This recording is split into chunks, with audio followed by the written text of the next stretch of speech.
America has not only changed technologically in the last 100 years, but our social attitudes and personal philosophies have changed as well. We have less respect for life and less love for liberty. We are obsessed with material things, along with rowdy and raucous entertainment. Needs and wants have become rights for both poor and rich. The idea of instant gratification too often guides our actions, and when satisfaction is not forthcoming, anger and violence breaks out. Road rage and airline passenger rage are seen more frequently. Regardless of fault, a bad outcome is in almost anything, even if beyond human control, will prompt a lawsuit. Too many believe they deserve to win the lottery, and a lawsuit helps the odds. Unfortunately, the only winners too often are the lawyers hyping the litigation. Few Americans are convinced anymore that productive effort is the most important factor in economic success and personal satisfaction. One did not get rich in the 1990s investing in companies that had significant or modest earnings. The most successful investors bought companies that had no earnings, and the gambling paid off big. This attitude cannot create perpetual wealth and must someday end. Today, financial gurus are obsessed with speculation in the next initial public offering and express no interest in the cause of liberty, without which markets cannot exist. Lying and cheating are now acceptable by the majority. This was not true 100 years ago when moral standards were higher. The October 1999 issue of U.S. News and World Report reveals that 84% of college students believe cheating is necessary to get ahead in today's world, and 90% are convinced there's no price to pay for the cheating. Not surprisingly, 90% of college students don't believe politicians. And an equal percentage believes the media cheats as well. There's no way to know if this problem is this bad in the general population, but these statistics indicate our young people do not trust our politicians or media. Trust has been replaced with a satisfaction in the materialism that speculative stock markets, borrowing money, and a spendthrift government can generate. But what happens to our society if the material abundance which we enjoy is ephemeral and human trust is lost? Social disorder will surely result, and there will be a clamor for a more authoritarian government. This scenario may indeed threaten the stability of our social order and significantly undermine all our constitutional protections. But there is no law or ethics committee that will solve this problem of diminishing trust and honesty. That is the problem of the heart, mind, and character to be dealt with by each individual citizen. The importance of the family unit today has been greatly diminished compared to the close of the 19th century. Now, fewer people get married, more divorces occur, and the number of children born out of wedlock continues to rise. Tax penalties are placed on married couples. Illegitimacy and single parenthood are rewarded by government subsidies, and we find many authoritarians arguing that the definition of a marriage should change in order to allow non-husband and wife couples to qualify for welfare handouts. The welfare system has mocked the concept of marriage in the name of political correctness, economic egalitarianism, and heterophobia. Freedom of speech is still cherished in America, but the political correctness movement has seriously undermined dissent on our university campuses.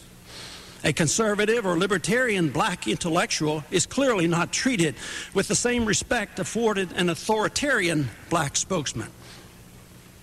We now hear of individuals being sent to psychiatrists when personal and social views are crude or out of the ordinary.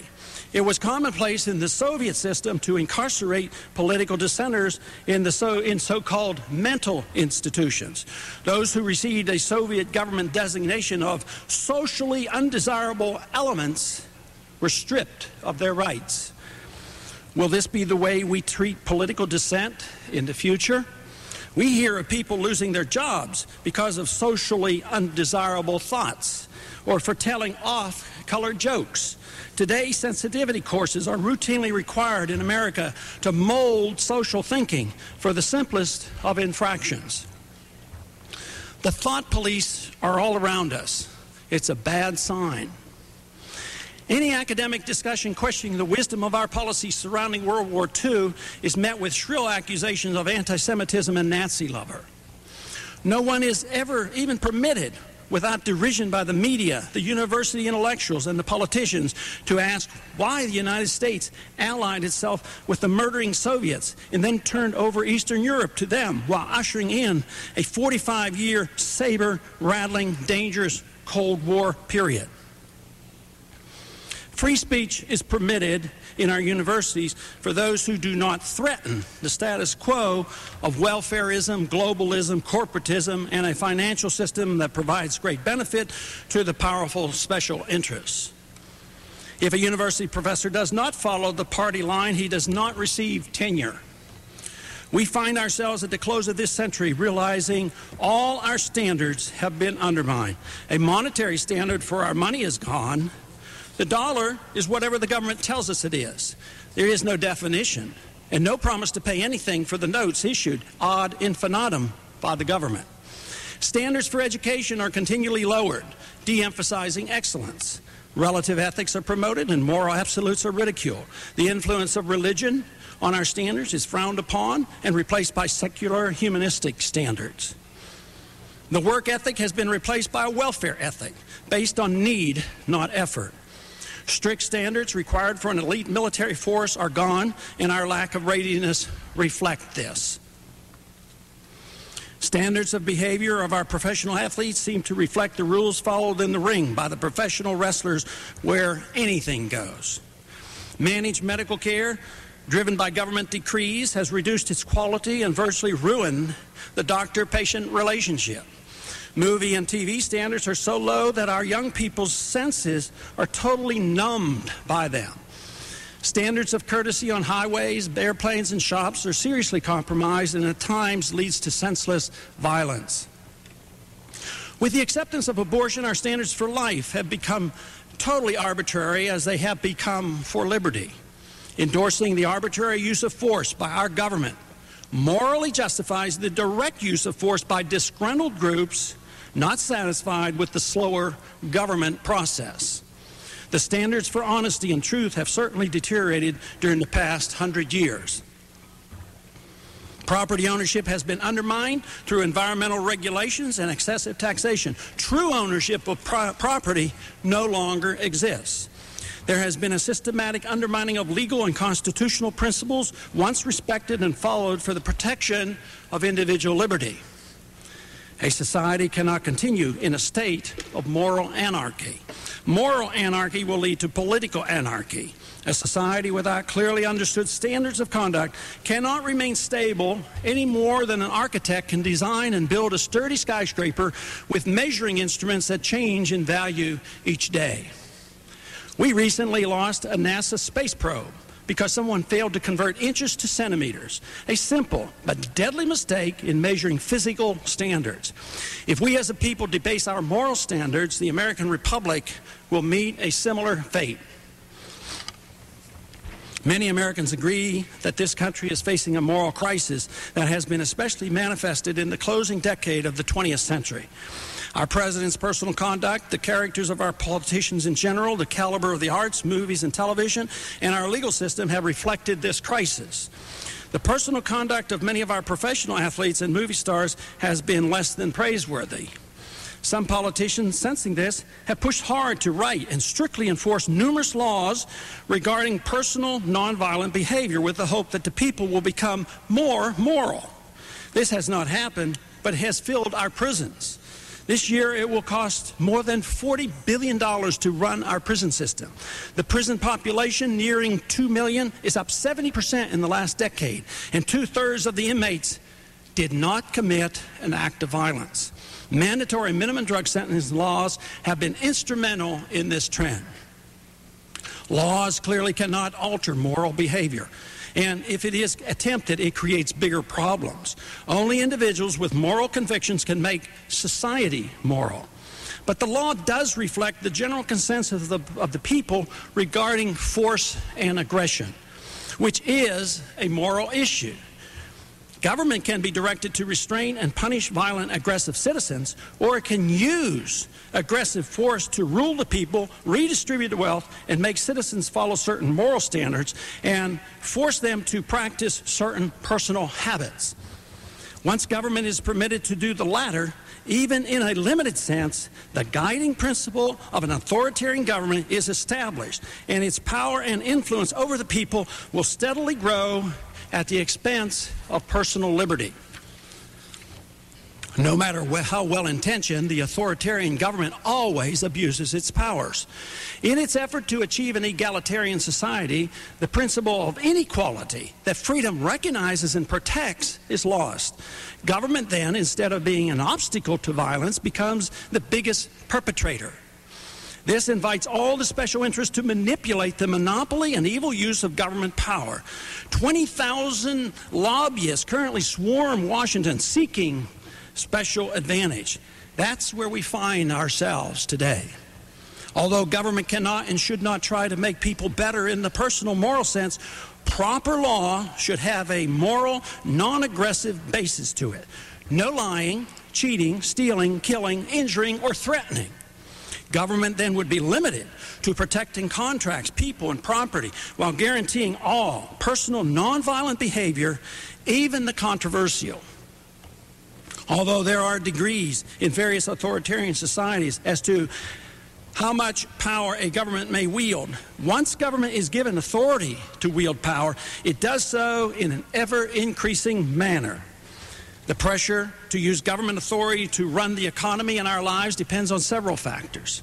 These include a basic understanding of personal liberty, respect for a constitutional republic, economic myths, ignorance, and misplaced good intentions. In every society, there are always those waiting in the wings for an opportunity to show how brilliant they are as they lust for power, convinced that they know what's best for everyone.